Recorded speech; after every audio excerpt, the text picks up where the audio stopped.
नमस्कार, खबरों का पंचनामा में आपका स्वागत है। मैं हूं आपके साथ अंशिका। हम लेकर आए हैं देश दुनिया की 5 बड़ी खबरें, जिनके विश्लेषण के लिए मेरे साथ स्टूडियो में मौजूद हैं कैपिटल टीवी के editor in chief doctor Manish Kumar. Doctor साहब, बहुत बहुत स्वागत है। धन्यवाद। सबसे पहले नजर डालते हैं हेडलाइंस पर। कर्नाटक में कांग्रेस की बंपर जीत, राहुल गांधी ने जनता का किया शुक्रिया, कहा बंद हुआ नफरत का बाजार, खुली मोहब्बत की दुकान। चुनाव के परिणाम के बाद कांग्रेस में पड़ी फूट, सीएम पर फंसा पेच, जीत के बाद विधायकों को बुलाया बेंगलुरु। यूपी निकाय चुनाव में चला सीएम योगी का जादू, मेयर की सभी 17 सीटों पर बीजेपी ने दर्ज की शानदार जीत, विपक्ष में पसरा मातम। शराब घोटाला मामले में मनीष सिसोदिया को लगा बड़ा झटका, 2 जून तक बढ़ी न्यायिक हिरासत, सीबीआई ने बताया सिसोदिया को क्यों किया गिरफ्तार। रिहाई के बाद घर पहुंचे इमरान खान, जमानत पर छूटने के बाद सेना पर लगाए सनसनीखेज आरोप, कहा पाक सेना प्रमुख ने कराई मेरी गिरफ्तारी क्योंकि उन्हें डर था कि मैं आने पर उनको हटा दूंगा।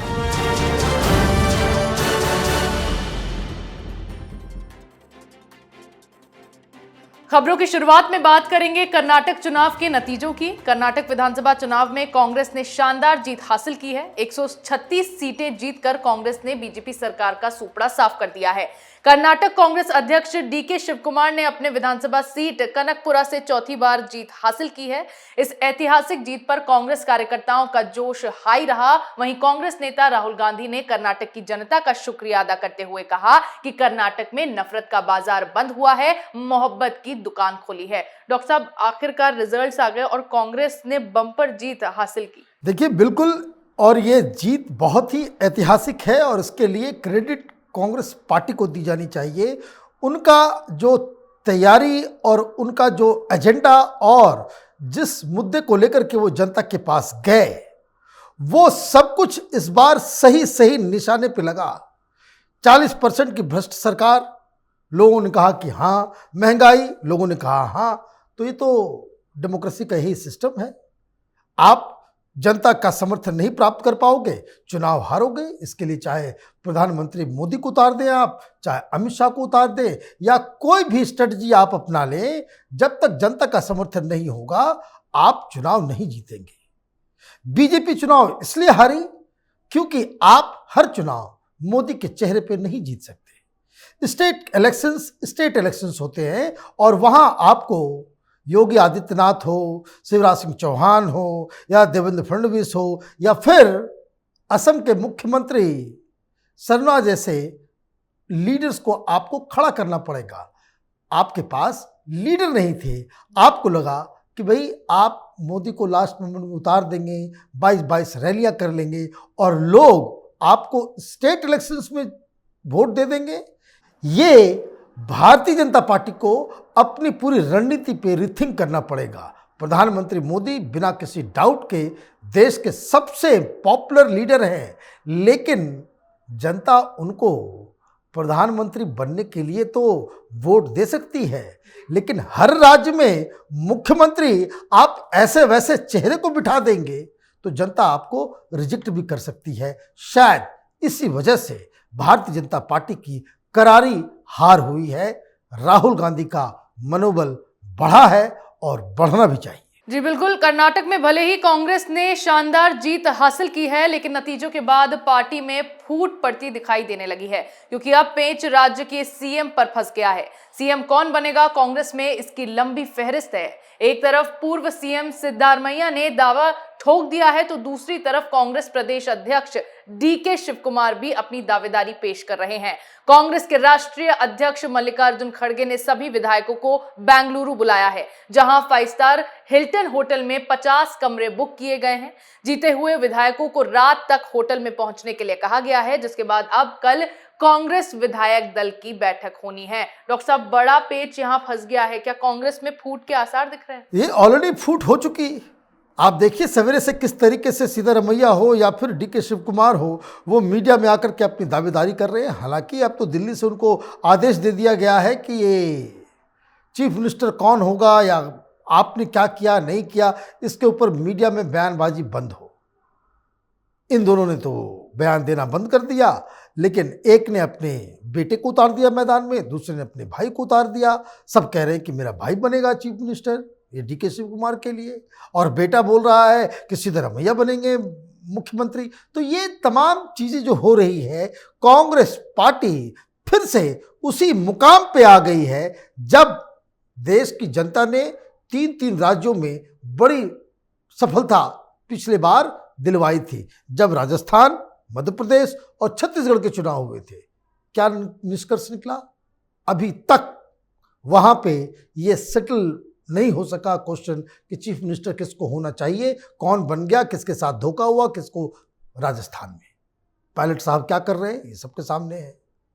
मध्य प्रदेश में आपने मुख्यमंत्री आपने बना दिया, लेकिन पार्टी टूट गई, और ये झगड़ा और रगड़ा छत्तीसगढ़ में अभी तक चल रहा है। आपने फिर एक पॉपुलर लीडर वर्सेस एक ऑर्गेनाइजेशनल मैन जिसने पार्टी को गैल्वनाइज करके जीत दिलाई, उसको अब आप साइडलाइन करने के चक्कर में हैं। तो यहां पे डीके शिव कुमार, सिद्धरामैया के बीच एक जंग तो चली रही है। अब देखना यह है कि किस तरह का सॉल्यूशन कर्नाटक में कांग्रेस पार्टी निकालती है।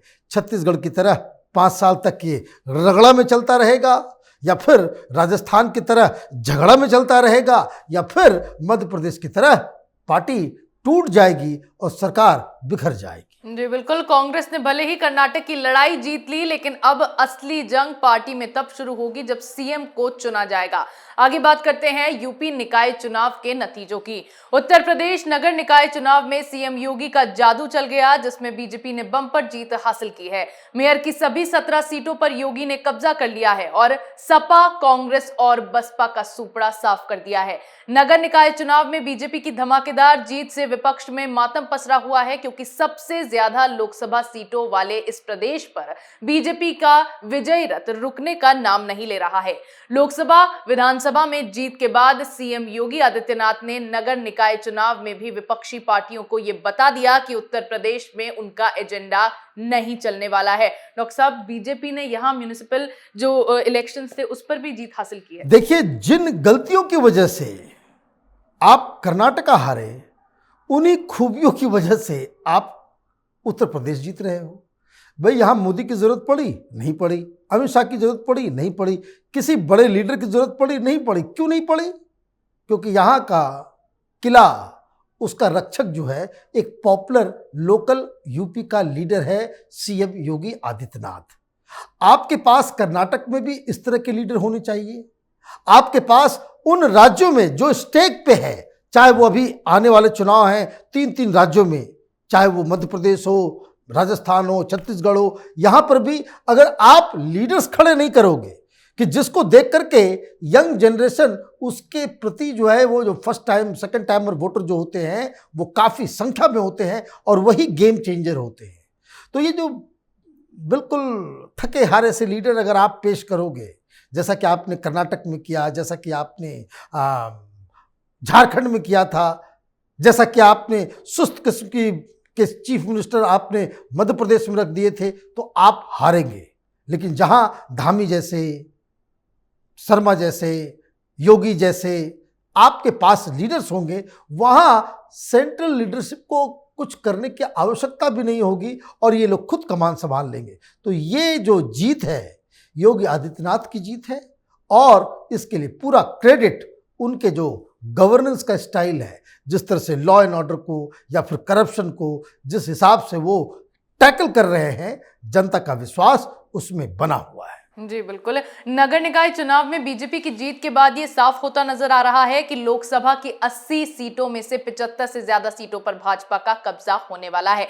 आगे बात करते हैं सिसोदिया को कोर्ट से लगे झटके की। एक तरफ दिल्ली की राउज एवेन्यू कोर्ट ने सीबीआई मामले में मनीष सिसोदिया की न्यायिक हिरासत को जो 2 जून तक के लिए बढ़ा दिया है, वहीं सुनवाई के दौरान घोटाले के पीछे वजह को लेकर एक एक कर सारे राज बाहर आने लगे हैं। सीबीआई ने सिसोदिया की जमानत याचिका का विरोध करते हुए हाईकोर्ट में बताया है कि आपके वरिष्ठ नेता ने गिरफ्तार होने से पहले आबकारी सहित विभिन्न विभागों की जिम्मेदारी का निर्वहन किया। जिस दिन एलजी ने सीबीआई को दिल्ली आबकारी नीति मामले केस भेजा, उस दिन मनीष सिसोदिया ने जानबूझकर सबूत और मोबाइल फोन को नष्ट कर दिया। डॉक्टर साहब, अब और कितना टाइम तक मनीष सिसोदिया को जेल में रहना होगा? देखिए, मनीष सिसोदिया निकलेंगे नहीं, ये ओपन एंड शट केस है। शुरुआत दिनों से हम कह रहे हैं। एलजी ने सीबीआई को ये केस दिया, सीबीआई कह रही बस इन लोगों ने फोन डिस्ट्रॉय कर दिया।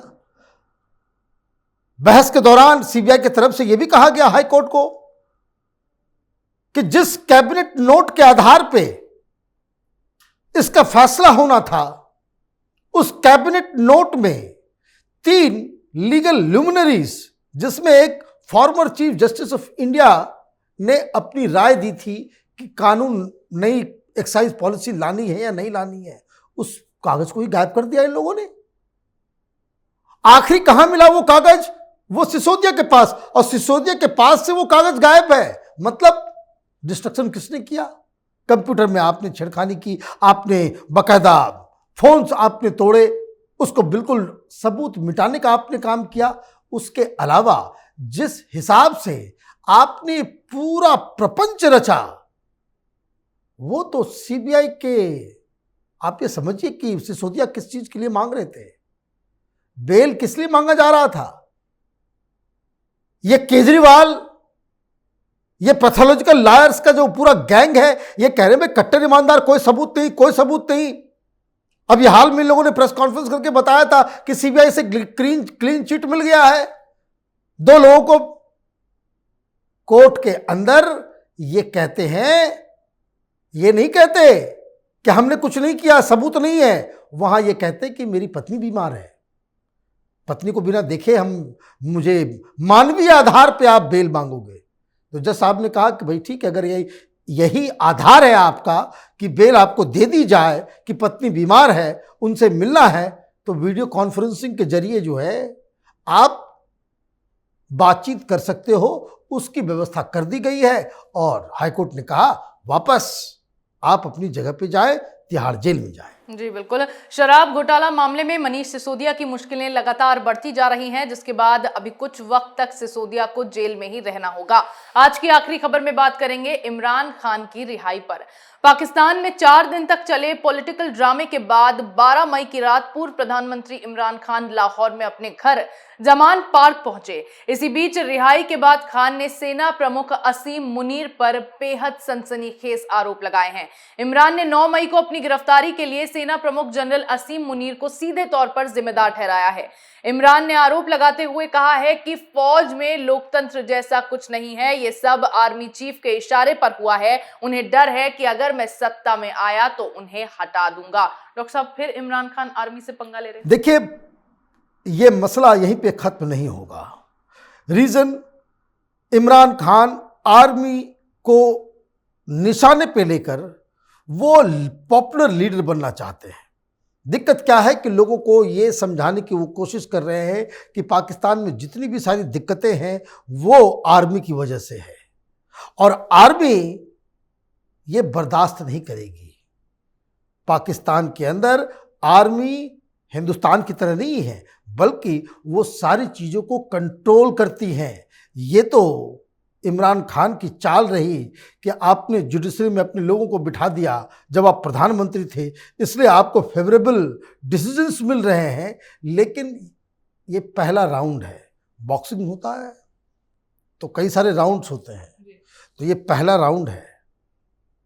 इमरान खान की जीत हुई है, लेकिन अभी कई सारे राउंड्स बाकी हैं। पाकिस्तान में जिस हिसाब से हिंसा हुई है, उसको ना तो वहाँ की सरकार ना वहाँ की आर्मी बहुत ही लाइटली लेगी।